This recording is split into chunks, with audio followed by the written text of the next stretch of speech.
jamani, leo ni tarehe 12 Agosti 2026. Kila tarehe 12 ya mwezi wa 8 huwa ni siku ya vijana duniani, siku ambayo vijana wote huitumia kama platform kupaza sauti yao na kuiambia dunia kwamba nini wanaweza kufanya kuonyesha mabadiliko katika ulimwengu.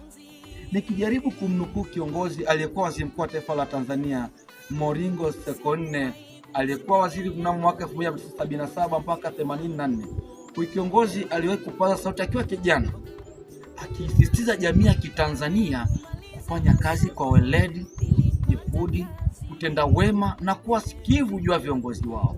Hii kwa ni kauli yake kama kijana itoka wakati ule.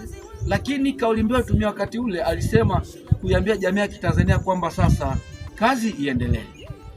Wakati ule alitumia kauli hiyo akimaanisha kuwa sasa watu wafanye kazi kwa jitihada zote.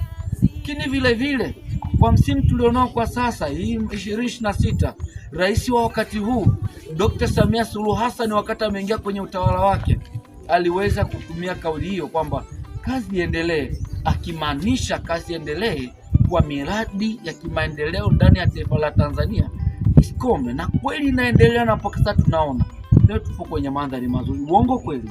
Ukweli. Tunajivunia kuwa katika taifa la Tanzania kama hili ambalo na viongozi mahiri. Asanteni sana.